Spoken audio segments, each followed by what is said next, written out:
Bismillahirrahmanirrahim. Assalamu alaikum. I am your host Samia Fatma.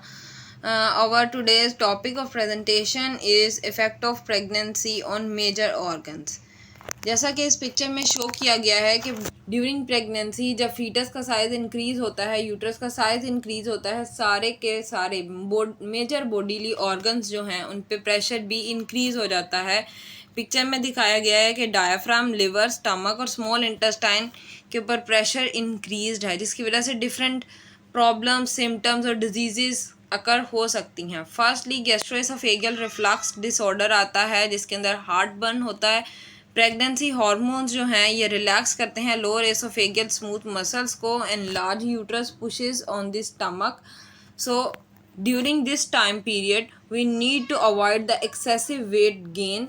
We need to eat small frequent meals, chew food slowly, and wait 1 hour after eating before laying down. Sleep with your head elevated.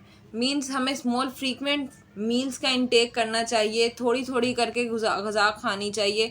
जो भी हम खाना खाएं उसे properly और slowly chew किया जाए ताकि उसकी डाइजेशन में कोई मसला ना हो, वो इजीली डाइजेस्ट हो जाए।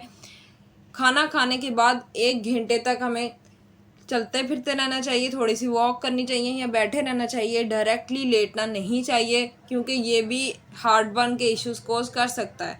देन सोते वक्त अपने सर को थोड़ा सा ऊपर करके और अपने पाँव को थोड़ा सा ऊपर करके एक पिलो रख कर सोना चाहिए to avoid all these gastroesophageal reflux symptoms और heartburn symptoms.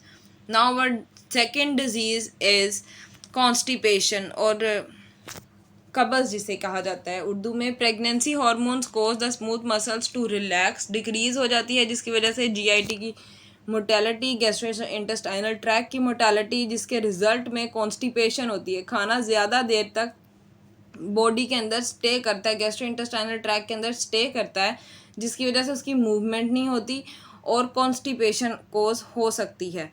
So for the treatment of the constipation, it is recommended that 25 to 35 grams per day of fiber should we need to eat, and then drink plenty of fluids, juices, water.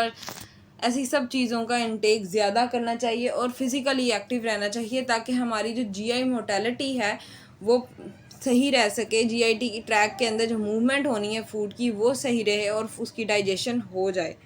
तो 3 चीज़ों से हम majorly इसे treat कर सकते हैं, fibre, पानी और physical activity. Now our next disease और the symptom is gestational diabetes in which insufficient insulin production और the insulin resistance increases the blood glucose level.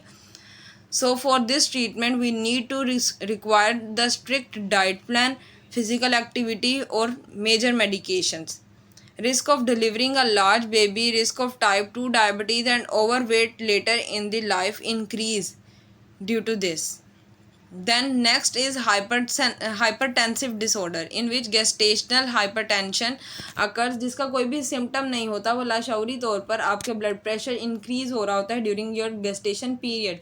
Pre eclampsia भी हो जाता है कुछ लोगों के अंदर, जिसमें सडन इंक्रीज़ होता है मैटरनल ब्लड प्रेशर और प्रोटीन यूरिया। प्रोटीन जो है वो यूरिन के थ्रू एक्सक्रीट आउट हो रहा होता है बॉडी के अंदर से। So can be fatal if left untreated. ये इन केसेस के अंदर होता है जब डेफिशिएंसी होती है विटामिन सी की, विटामिन ई की, कैल्शियम, मैग्नीशियम की। इन केसेस के अंदर हाइपरटेंसिव डिसऑर्डर या गेस्टेशनल हाइपरटेंशन, प्री एक्लम्सिया जो है इंक्रीज़ होने के चांसेस ज़्यादा हो जाते हैं। इसका ट्रीटमेंट ये है कि बेड रेस्ट किया जाए, medical oversight, and the only cure is child birth. जब तक चाइल्ड की बर्थ नहीं हो जाती तब तक ये सिम्टम्स थोड़े थोड़े आपके साथ होते रहते हैं।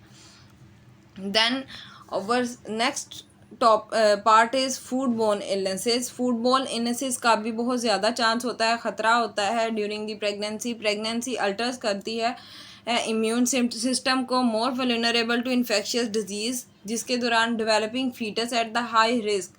लिस्टीरिया मोनोसाइटोजेंस जो है कोज करता है लिस्टेरिएसिस, which is most commonly caused foodborne illness, can result in severe infection that trigger the miscarriage or premature birth. abortion वगैरह भी ये डिजीज़ कोज करा सकती है बिकॉज इसके सिम्टम्स के अंदर ब्लडी डायरिया होता है। Avoid unpasteurized milk, soft cheese, refrigerated smoked seafood, meat, spreads, raw and partially cooked egg, partially cooked meat, fish and poultry. किसी भी किस्म का पार्शली कुक्ड या अनकुक्ड जो फूड है हमें कोशिश करनी चाहिए कि हम वो अवॉइड करें ड्यूरिंग प्रेगनेंसी, ताकि हम फूड बोर्न इलनेसेस से, बैक्टीरियल इन्फेक्शन से, वायरल इन्फेक्शन से महफूज रहें। प्रॉपरली कुक्ड ग़िज़ा खाएं ताकि हमारी जो डाइजेशन है वो भी सही रहे और हम किसी भी इन्फेक्शन से भी महफूज रह सकें। Now we only need to follow the safe food handling practices and food cooking practices. Next is craving and aversion. Most crave a certain type of food, sweet and salty, rather than a particular food. Means के during pregnancy किसी मीठा खाने की या नमकीन खाने की या खट्टा खाने की क्रेविंग होती है, किसी को स्पेसिफाइड फूड खाने की क्रेविंग्स नहीं होती। A little evidence support that the craving indicate a deficiency.